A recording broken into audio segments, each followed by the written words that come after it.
Seattle hockey fans, Eric Lindsay Ayala here, your host of Locked On Kraken. We're going to talk about the loss to the Colorado Avalanche. There were some really not so great things. There were some really great things. But my overall takeaway from the game is this. The NHL still does not know what a kicking motion actually is. All that and more coming up on Tuesday's episode of Locked On Kraken.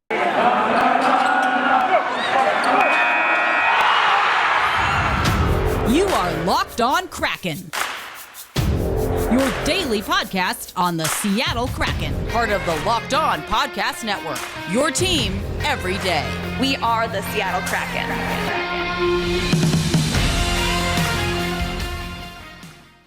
Hey again, Seattle hockey fans. Welcome to another episode of Locked On Kraken. Thank you for making us one of your podcast listens of the day. I'm your host, Erica Lindsay Ayala. Oh, man. I just, after all that practice, I'm very disappointed in the first goal that the Seattle Kraken gave up. We're going to talk about that. But let's talk about Philipp Grubauer, okay? Because, I'm critical of Gruuuu on this here podcast. I feel that he is uncomfortable. I just don't know that he is having the best communication with his teammates. Is that coming from them? Is that coming from him? Is it coming from both? He certainly doesn't talk to the media very much. A man of few words, which I can totally respect. My man came through with his old Colorado pads and was phenomenal in net. Philipp Grubauer made 28 saves on 32 shots faced, .886 save percentage, and some of those were big saves, okay? They were big saves. Overall, I just thought he had a really good game for the Seattle Kraken. You saw that the Avalanche had 35 shots overall to the Seattle Kraken's 26. So I talked about possession. Seattle did not win the possession game. I talked about playing team defense, and you heard yesterday that we heard Dave Haxtell talk about eliminating a rush. The first goal by Nicolas Aube-Kubel. There were so many defensive breakdowns. I want to get into that a little bit later. But Grubauer, Gruuuu, if you can play like that more often, we should win more games. But I liked his play. He likes playing in the Mile High City, obviously. Let's hear from Dave Haxtell post-game about Grubauer and about what we saw on the ice. I thought Gruuuu was really good tonight. If you go through the four goals, first goal, there's not an opportunity. The second one is a rebound where, they're just a little stronger on their stick and getting to it than we are. And the third and fourth goals, the third goal he has no opportunity on. That one is a puck that should have been fronted in front of him, before it ever got to the post, and there was any rebound created. And the fourth one is a heck of a shot on an outnumbered situation. Let's hear from the man himself. Philipp Grubauer, hands down, was the highlight of this game, and he sounded a lot different in the presser. Let's take you over to what Philipp Grubauer said after the 4-3 loss to his former team, Colorado Avalanche. Philipp, there were times tonight when you were in the middle, you were on a roll making some big saves. The crowd was even getting behind you at times. You could hear Gruuuu like it was a Climate Pledge Arena at times. And I'm wondering what that felt like for you to experience that again, being back here. And second, I mean, is that something, even at this stage of your career, you've been in the league a long time, that you can build off something like that, a positive experience a night like this? Yeah, I wasn't sure if there were boos or Gruus of me coming back here, but if it was a Gruuuu, no, I definitely appreciate that. I mean, I don't even know what to say, even in Seattle, but coming back, I don't even play here anymore, and the love and the appreciation the support I gotten here. It's been incredible, and Denver is always a special place in my heart, and especially the fans too, and the people that come out not to only see us play, but to only see me play. So I don't even know what to say. It feels amazing for sure, and definitely, even though we didn't get the win, personally, I can build on a game like that for sure. For sure, we had a couple really good practice days. We practiced hard. The intensity was there, and the goal for us was to translate that into the game tonight. We haven't played in a long time, so that's a little bit difficult on his own. But they're a really fast team, and we did a really good job for the most part of keeping them to the outside. They have so many skilled guys, and you got to always read the situation. But we did some really good things, and on to the next one. Yeah, I think Gruuuu felt comfortable. That is not a Philipp Grubauer that we see very often. And, my eye test of him just not feeling comfy, I think there's, I don't know what the stat is for that, but he looked comfortable. He looked happy. Coming up next, though, I almost feel like Grubauer's emotion set the tone for the rest of the press conference, because I just felt like there was a lot of give us the positive takeaways from this game. And Philipp Grubauer was the positive takeaway, but there were some not so great things. And actually, Dave Haxtell, I think, kept it real. And I appreciated it. So we're going to get into the not so great things about this ultimately loss. After all that practice, we get a loss. And again, some really bad, odd rushes in front of Philipp Grubauer.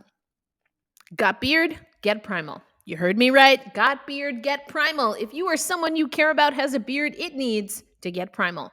Maybe you're the person who has never considered the benefits of treating your beard with product. Primal Origin Oil will stop the itch and make your beard look healthy and groomed. The products are free from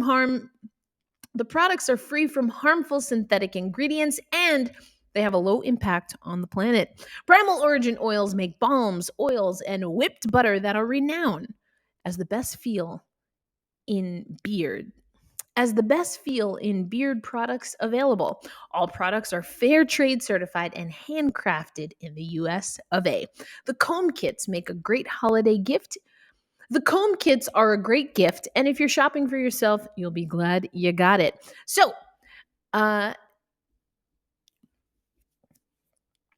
we know every company claims to have the best, but Primal Origin Oils challenges you, yes, you with your beard, to compare their ingredients to the feel that you have in your beard when you use other products. And they promise you will see and feel the difference. So head over to primaloriginoil.com and use promo code locked on, and that will get you 20% off at primaloriginoils.com. Promo code locked on for 20% off at Primal Origin Oils. So let's talk about the bad. Ryan Donato, you know I love you. But JT Brown gave you the credit, said you were coming off of a shift. But that first goal by Nicolas Aube-Kubel, it was nasty. Tic-tac-toe right in front of Grubauer. There's nothing that he could do there. He got screened. Ryan Donato late on the forecheck because he wasn't hustling back. So after a week of practice that we know included some type of conditioning and, puck battles, because our good man RJ was reporting and giving us the post-practice lowdown, I cannot express the level of disappointment I felt deep within my body when I saw that was the first goal allowed. That can't happen. That cannot happen. It just can't.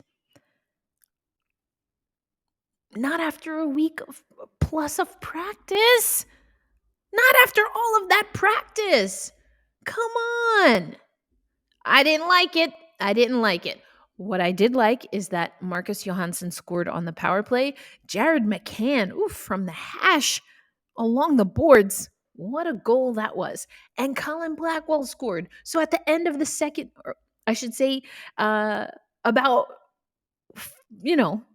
6 minutes into the second period, or excuse me, with 6 minutes remaining in the second period, the Seattle Kraken are up 3-1. I liked that. What I didn't like is what happened after that. Nicholas Aube-Kubel gets his 4th goal of the season, his 2nd goal of the game, and then it's all Colorado after that. It's all Colorado after that. Love that we had a 3-1 lead. Hate that we blew a 3-1 lead. And if you take away that first goal, which absolutely shouldn't have happened, and if the NHL would get its life together and actually figure out what the freak and a kicking motion is, then what are we talking about? That's 2 of 4 goals erased and eliminated. One because we were hustling, and another because those are the rules. But don't take my word for it. Here's what Philipp Grubauer had to say about kicking motions.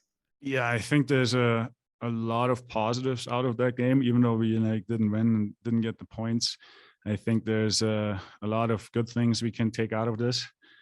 On the third one, I don't know what the definition of a kick-in is. You can answer that for me, or maybe you can find an answer for me. I don't know. But yeah, a lot of good things. We got to build on that. I'm with you, Gruuuu. I'm with you. But like I said, it was Dave Haxtell that kept it the realest of them all. Here's what he had to say about this game. And it's about winning a hockey game, and we were in position to do that. We obviously did a lot of real positive things, to put ourselves into that position. So we'll obviously, we'll address those, and those are good things. There's also 2 or 3 things that, we have to address that cost us this hockey game when we were in position to walk away with 2 points. Proud of a lot of the efforts that were put out. We did, as I said, we played a pretty darn good hockey game, but at the end of the day, you have to address what the result is. We didn't come here to play a good hockey game. We came to win a hockey game. So, like I said, there has to be a balance. And with where we're at, we're gonna address the positives, and we'll also, very directly and honestly, directly address the things that we need to do better, and the situations that we can affect, throughout this hockey game to put ourselves in a better spot. Andy Ide. Hey, Dave, I'm assuming you would agree that there are no moral victories in this game, but even though this was a loss and there are some things you mentioned you want to clean up, is this a stepping stone kind of a game, do you think, even in a loss, that you built some things that you can count on going forward? Well, there's a lot of pieces of this game that, are exactly how we need to play the game.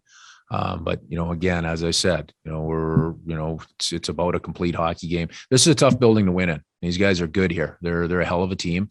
I take nothing away from them in any way, shape, or form, but this is about us. And that's what, as we'll really direct our attention to. And I'll say it again, Andy, there's going to be a balance. We're going to look at the good, look at the positives, make sure we, continue to talk about those and build off of those. But, again, you have to directly, look at, a couple of the individual and systematic, things that ultimately led to us losing the hockey game here tonight. So, that's the long and short. Ryan Clark. Dave, you were saying odd man rushes was one of the things you wanted to address. What's that second thing you want to address, and what's an example of tonight of that second thing where when you look at it, you say this made a difference? Well, there's as I look through this game, our specialty teams did a heck of a job. We had good pushback at the right times. We answered on a lot of shifts where we needed to push and turn the momentum defensively. In our zone, we wanted to push things to the outside and do a good job there. For the most part, we did that. For me, the second area that I always look at is, just the efficiency of our puck play, the hardness of of what we're, the things that we're doing with the puck and the directness of that. That includes, Ryan, that includes coming out of our zone, and it also includes into the offensive zone. I thought we had periods tonight where we were good. We were simple offensively. We were directing pucks to the net. We scored a couple goals because of it. There were other times where I thought we got away from it a little bit. So that's another area away from the defensive side, more on the offensive side that we'll continue to push on. And there you have it. Grubauer, nothing he could do about the first goal. Not much that he could do by the other two, including the kick-in goal. And the fourth and final goal, sometimes you get beat. It wasn't bad goaltending by Grubauer. It was a great shot. That was Nazem Kadri. It was a nasty shot. But did you hear what Dave Hakstol said? That basically they were in transition from 175. Jeff, we gave up. Against a team like this, you have to be diligent in being above and not giving up those outnumbered situations. It happens sporadically throughout this game. The most obvious one being the game winning goal. That we gave up the outnumbered really from 175 feet away. So that's one area that will be addressed, and we'll address that tomorrow. Those are areas that patience is a big part of the game. As this thing was tied up, we don't need to score the next shift or 2 or 3 minutes later. There's time left, and you take what the game gives you. And we pushed a little bit too hard, and it cost us. 175 feet, and he's absolutely right. He's absolutely right. Too many players back checking, not enough players there on the forecheck in defensive position. What are you doing, guys? What are you doing? And quite honestly, I'm not here for this line of questioning that's asking what the moral victories are. I'm sorry. I love the Seattle Kraken media corps, and as someone who's not able to be there, at least not on this side of the Olympics, I really respect the crap out of what's happening there. But someone asked Dave Hakstol, well, you weren't pleased with some of what's happening. What is it supposed to be perfect? And I was like, what? No, it doesn't have to be perfect, but you have to get the basics right. You heard Dave Hakstol talking about exits and entries and transitions, both for the Seattle Kraken and if and when they're in position to eliminate transitions from, in this case, Colorado. They weren't in good position. It's not about being perfect. It's about being effective. And I mean, when it comes to what perfection looks like with eliminating odd man rushes, you either eliminate the odd man rush or you don't. There's not like a grading, there's not like a gradual scale of, well, I mean, it kind of worked out. No, did you do it or did you not do it? You didn't do it. We want you and need you to do it. In a game like that, that cost us the first goal. At what time did that goal come in? And this is another thing. At 6 minutes into the game, you're giving up an odd man rush? And what? How are you tired? How are you tired? How are you tired after an entire week plus of practice? How are you tired? Okay, maybe the line end of a shift. Okay, You're 6 minutes into the game. Was Ryan Donato on the ice for all 6 minutes? No. Donato, I love you. Seattle Kraken, I love you. But I didn't like that. And I'm not willing to make excuses. I'm with Hakstol. I'm with Dave on this one. I'm not making excuses. McCann too. McCann also wasn't standing for it.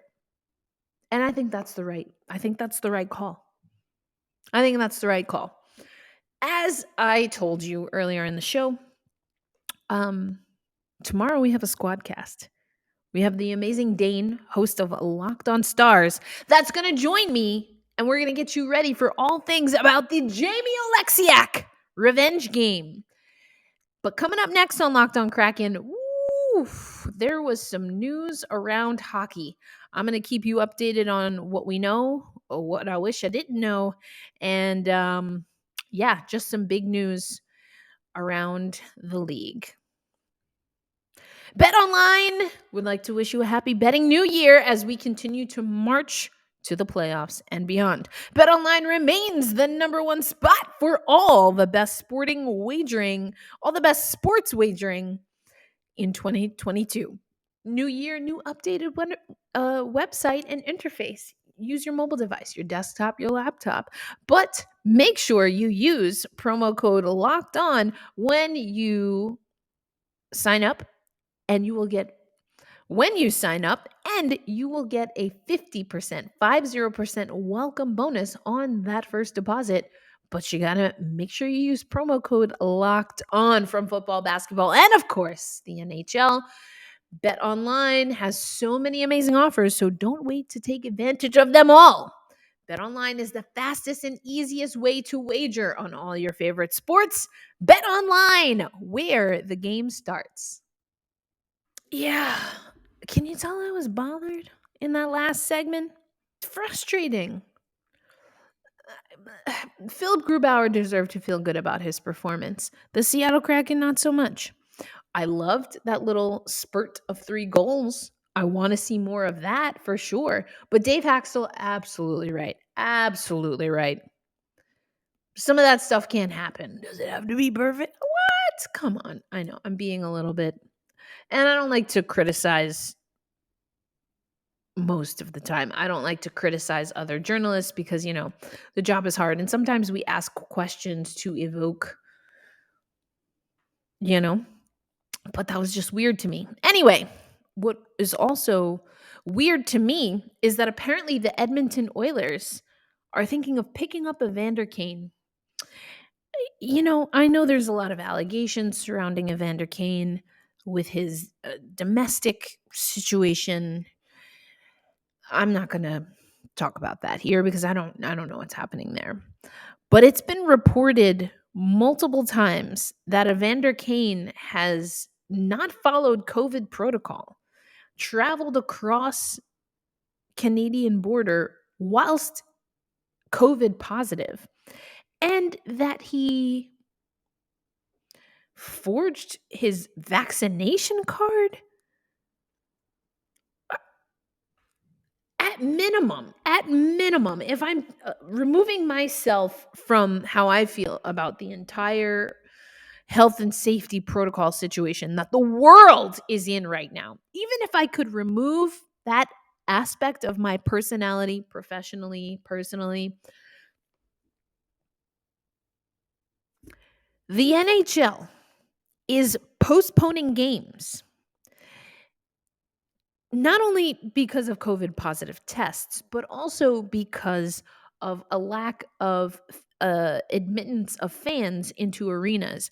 And you have a guy that is willing to, because of his positive test result, in theory, infect other people so that they are positive. At minimum, that is creating a scheduling nightmare, which is the last thing any NHL owner and certainly anyone in the league office wants right about now. So I don't know what Edmonton is thinking, but good luck with that. Other news, this is not great news, and then I'll end with something a little more positive. But there are 2 officials, off-ice officials, that are alleging that they were fired for being whistleblowers on racism. That's the headline from Rick Westhead over at TSN Hockey. One of the things that really stood out to me here was, a few things. But one of the things is that the lawsuit says that there was a female off-ice official from another city that was terminated by the NHL shortly after reporting sexual harassment at work. These two, the plaintiffs, if you will, allege that they were promised that they would be protected under the NHL's whistleblower policy that the league has. And so once they were promised protection under the whistleblower or the whistleblower policy, they provided recordings of former off-ice official Pat DiLorenzo Jr. Exhibiting racially discriminatory behavior. After that, the two plaintiffs were fired February 7th, 2020. And then this is what really got me. This is what really, really got me. Quote, the NHL refused to provide Wakowiak with a copy of the messages the lawsuit alleged. So Wakowiak, and I'm sorry if I'm saying that wrong, is one of the plaintiffs, David Wakowiak and James Watkins, former crew officials who worked for the NHL in Tampa Bay. Oh boy, hockey, this is why we say you have a problem. This is disturbing to hear.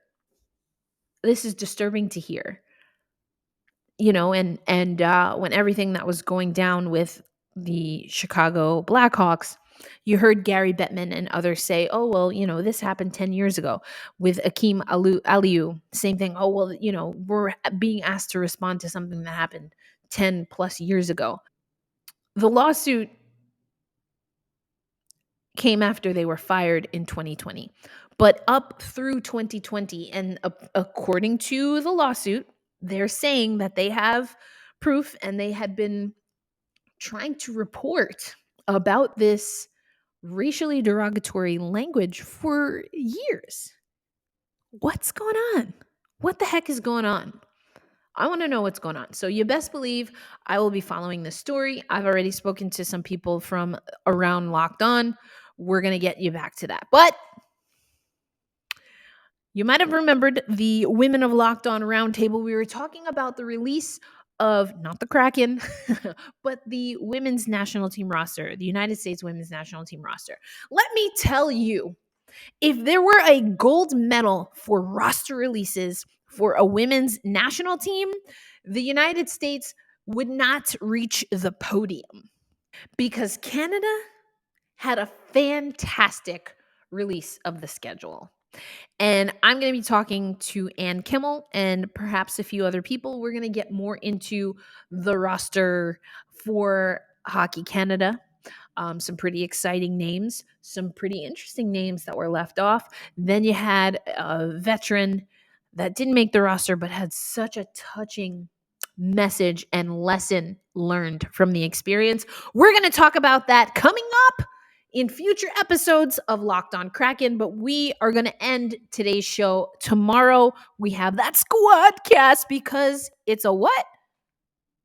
You got it. It's the Seattle Kraken game day. I hope you had fun with your foghorn or lightsaber, or I don't know. That's the Seattle Kraken game day noise on Locked On Kraken. We're going to do all of that with, again, Dane is going to be with me, squad casting it up. So we get you ready for that game tomorrow. So look for that episode. It will go up much earlier than these last two have gone. Dane and I took care of that already. Also, that's why you see me wearing the same outfit. But anyway, you don't need to know about production and whatnot. You know where we're going with this. We're closing out the show with first, now that you've listened to Locked On Kraken, go listen to Locked On Bets with your boy Q and handicapping expert Lee Sterling. And after you do that, a reminder as always, even when I'm a little bit frustrated, like Dave Haxtell, in this case, kind of the narrative around the loss, we still, though, love our beat. We still love our team, and we love this franchise because we hold fast. we stay true. And at the end of every day and every podcast, we say together, let's go Kraken. I'll see you tomorrow.